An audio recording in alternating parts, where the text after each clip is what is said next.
The United States is sending their vice president to Africa in an attempt to salvage Western relations with the continent, as America hopes to maintain Western influence over the various African nations while slowing down the influence of BRICS. Let's talk about what's happening, why Africa finds the entire world wanting to be their friends, and what this means for business in Africa. This trip from the vice president will include Ghana, Tanzania, and Zambia, and follows French President Macron's friendship tour of Africa a few weeks prior. This is clearly a preemptive measure, with the West trying to get ahead of President Putin, who plans to visit Africa to make a major push to align Africa with BRICS later this year. After the Ukraine war created a clear division between the West and Russia, the West realized that Africa aligning itself with BRICS nations would give Russia a major strategic advantage over the West. Thus, the US and France are extremely worried about losing influence with Africa, as China and Russia have made significant inroads in various African nations. If you spent time in Africa,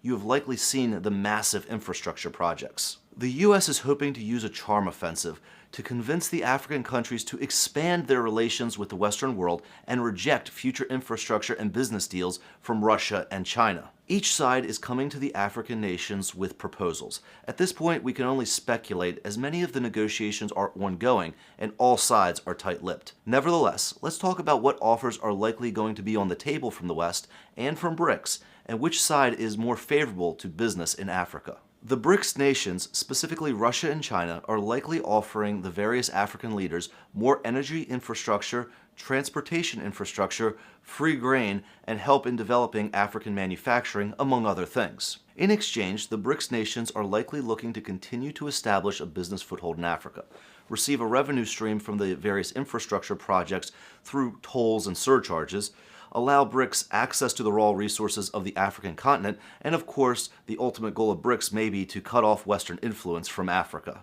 The West will likely be a little less transparent.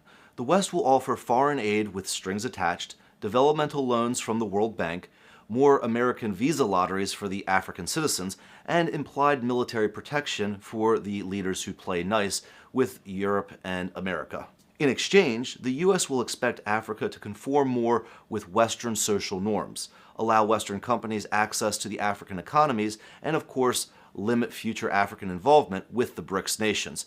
This is fundamentally a continuation of the previous relationship the West had with Africa, though perhaps with a nicer tone. On the surface, the BRICS nations appear to be offering a much better deal for the African economies. The infrastructure and nuclear energy deals appear to be game changers without the typical political and social baggage the West pushes. From a business standpoint, it seems BRICS is the winning choice if you are an investor in Africa. But the devil is in the details, and we do not know whether the BRICS nations will maintain a neutral business relationship with Africa indefinitely, or whether they will attempt Western-style political intrigue if BRICS influence becomes more entrenched. Either way, it certainly must be an interesting time to be an African.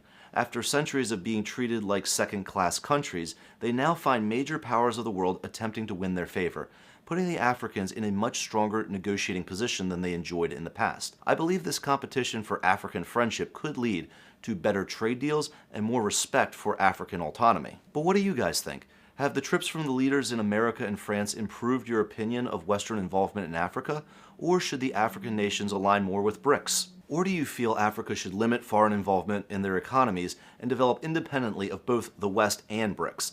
Let me know in the comments below. I'm very interested in your opinions on this. And as always, if this video provided you with value, give me a like and a follow. That really helps out my channel, and I will see you on the next video.